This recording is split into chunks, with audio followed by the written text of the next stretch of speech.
27-yard line.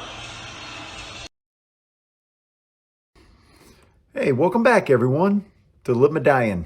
Today's video, that championship feeling. How does it feel 2 days later to be Conference USA champions in our 11th season? How does it feel? I mean, it feels pretty darn good, right? I think the game played out exactly as it played out up in Bowling Green, Western Kentucky, right? I'm not going to talk about the game specifically. I'm going to talk about the championship feeling, but I just wanted to mention how the game played out just real quick, right? So the game's final whistle has blown. We're champions. The Dome says they're going to let people on the field. They take forever to even open up the gates where people can get on the field. All the players are already off the field, and they still haven't opened up the gates where people can get on the field. They literally said fans on the field. They literally said it. And they're just sitting there. And so fans are like, what the hell? They're jumping the end zone seats and everything. And it's like, really? It's almost like the Alamo Dome and the workers there specifically don't want us. Now, it's great that we have a dome stadium, but I am telling you right now, it's great we're getting out of Conference USA, and it'll be great when we get out of the Alamo Dome into a personally owned dome stadium, or they actually treat us like paying customers, if that makes sense. I mean, would they do this to concert fans? I don't think so. I absolutely don't think so.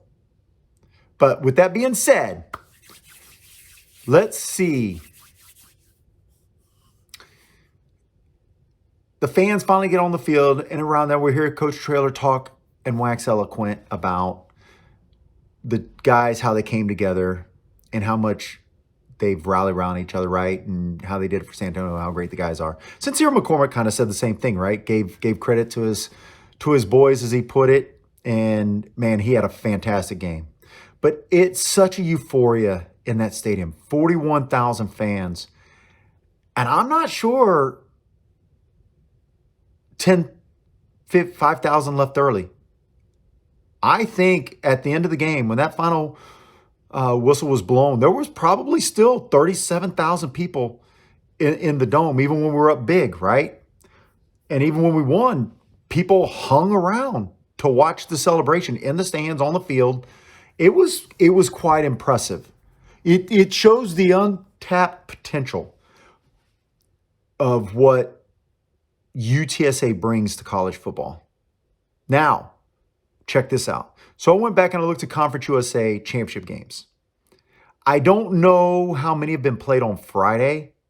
I do know usually they're Saturdays, because I remember waking up, at least for the time Rice played, and going, oh, the game's on, right? And go, oh, the game's on. Well, I wouldn't have done that on December 3rd any other time in my life, right? Because I'd be at work, right? So unless the game was during some time I was taking time off, but that's not what it was, right? So I looked at all the stats. So now check this out. UCF, their conference wins, right? When George O'Leary was their head coach. And I say O'Leary, I'm bringing him up because there's going to be a special message to a buddy of mine at the end of this. George O'Leary was their coach, and they were making noise early, right? They had 50,000, 44,000 the second time. And then we were just shy over 41,000. I was just enough to come in at third place, if my memory serves correctly. If not, then we were the fourth highest attended Conference USA championship game. And this is on a Friday. And you know it's much harder to travel. I mean, I had to take a day off to get there to watch the game, right? I had to take a day off, or at least a half day, to drive from Houston to get there. Imagine if you're UTSA alumni living in Dallas. You can't get there with a half day. You have to take a full day, right? And then get there in the morning to stay overnight, and then maybe drive back the next day or drive back that night. It's a long day when they do that. I feel for our Dallas alumni, right? Because, I mean, that's a 5-hour drive. For me, it's 2 hours and 45 minutes straight to the Dome. So it's decent. But that just shows what has been corked. The champagne has been, right? And off went the cork and all that built up excitement. So I'm wondering what we can do going forward. What happens if we go 8-4 next year? What happens? Think about it. Do we carry the same euphoria? I hope so. Even if we don't win the conference next year, chances are we won't, right? We're going to lose some seniors.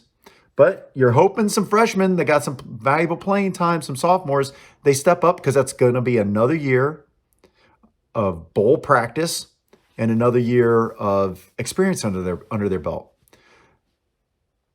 Let's see what happens. Let's see if we can carry that. It's incumbent upon all of us Roadrunner alumni to stop worrying about what the city's going to do.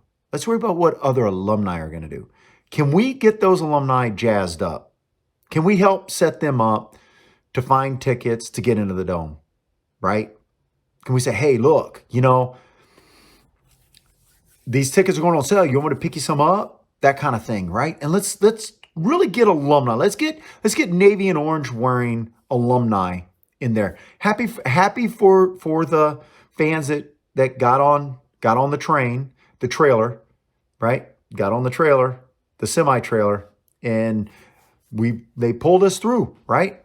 That's awesome. That is absolutely awesome.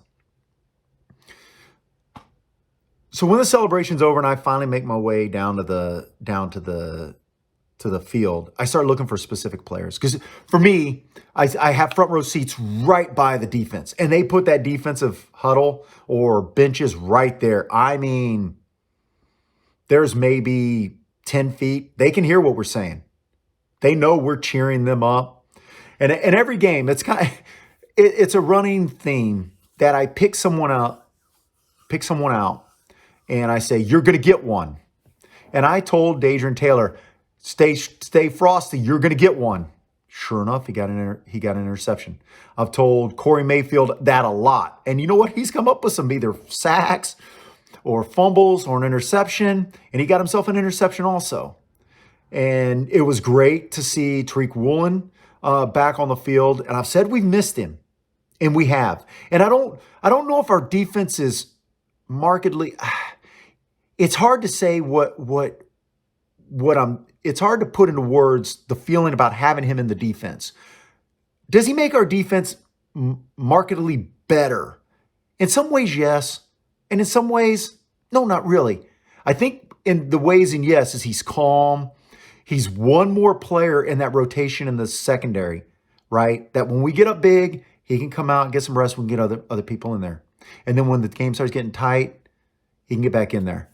So when I get down to the field, I start looking for those three players, right? Found Dadrian. He found out he's coming back, which is going to be awesome. I told him, I said, I told you you're going to get one, and you got one, right? I congratulated him on a great season and whatnot, right? And let him go because everybody wants to take a pictures with him. I mean, you talk about selfies, you talk about group photos. The players were accessible. And I think part of it is that they've not been necessarily loved like this. Winning helps, but what's really nice about it is that the fans that have actually been there long enough can get out there and actually spend time with them and say, hey, congratulations. Because someone like me in the front row of the 20-yard line on the home side, I've been there for all but 2 home games, and medical issues, not for me, for someone else, prevented me from making the 2 of those games. And I've been there through the frustrations. I've been there through the butt whoopings. I've been there through the blowouts that we've provided on other teams. I've been there through the close losses, the close wins. So to see just how they really embraced it was just remarkable. I came across Corey Mayfield, and I told him, and the words came out wrong. I said, I'm in the front row yelling at you guys, yelling at us. What are you yelling at me for? And I really meant yelling for you guys. And, because I don't yell at the kids. I don't boo the opposing team, even though our team boos them. I mean, I get it. It's okay, but I don't. Nope. But I told Mayfield, I said, you know what? Way to bounce back. And you can't win them all, but you can win championships. And that's what matters, right? That trophy's not going to say the 12, unless we want it to, the 12-1 UTSA Roadrunners are 2021 conference champs. It's going to say 2021 conference champs, UTSA 49, Western Kentucky 41. They might put the record on there. To me, that's irrelevant, right? And then I came across Tariq Woolen, who had come back, and I told him, I said, man, Tariq, I was there. Because I was there at the La Tech game when he got hurt. And then we came around the bus, waited around, because we drove there. So we waited around where the buses are and waiting for the players to come out, shaking their hand, telling them good game. Because it was a big game to beat La Tech, right? And Tariq you could tell he was bummed. And he had an injury, and that injury got aggravated, right? So he had to go and have emergency surgery the very next day. He thought his season was over, right? And getting ready for next year is exactly what he said, right? And he had like an air cast on. He didn't have a full cast. I mean, so it was great to see him. And I told him, it was great to have you back. Our defense has missed him, right? He said, yeah, I was a little rusty. I said, look, they got you once. You got them the rest of the game. And that's really how you have to look at it, right? And I think that's where he is been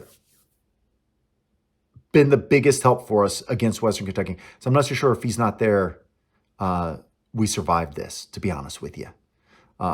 Because when we lost Rashad, they went over the top of us down the middle in that second half. As soon as Rashad was out, they started going over the middle again, deep, and that's how they made it. They made it close, and you could tell there's some inexperience at free safety, not having Rashad out there. But it happened, right? So the championship feeling, and you could just see the relief from Tariq to be out there and to be a part of that moment, actually be a player part of that moment. And I love to see it. The kids were all smiles. Of course they were. Of course they were. The fans were all smiles. The fans didn't want to leave. I got yelled at, sir, get off the field. We got to close the dome up, as I was trying to get a hold of Tariq, right? And I didn't care. They were going to have to tackle me. And I got a chance to get a hold of him, and then I got off the field promptly because those were three of the guys that I wanted to congratulate on a great season because they've had a great season. And it is euphoric to be in this point. So now apparently we're playing in the Frisco Bowl. That bowl game's got to go. But I'm happy we're playing San Diego State because it's a team we haven't played. So we're playing a team we haven't played. Our other choices were playing BYU or playing Louisiana Lafayette. I'll take San Diego State. I just will. Would prefer it to be in an actual football stadium because it's a soccer stadium. And you're already so far away from the sidelines. You're going to be that much further away because they get what, 55-yard wide field compared to 50? Yeah. What they should do is take that bowl game and put it in the Ford Center. It holds about 14,000 seats. That's probably a better choice. Problem is they can't sell alcohol in it because it's a high school stadium. But it's got its own parking garage that would support everybody. So you couldn't really tailgate at the Star in Frisco. But anyway, championship feeling. And I mentioned George O'Leary, and I'm gonna transfer to my favorite Irishman, Irish Rowdy. Congratulations on your wedding. I will see you in a couple hours. You won't be able to see this because you're probably getting ready for your wedding right now, but hopefully you'll see it. Shout out to Irish. Congratulations. Here's to, and it's going to be memorialized on here forever. Here's to a lifelong love, and here's to many children and grandchildren, if that's your thing. If not, here's just lifelong love. Talk to you later. Birds up, Roadrunners.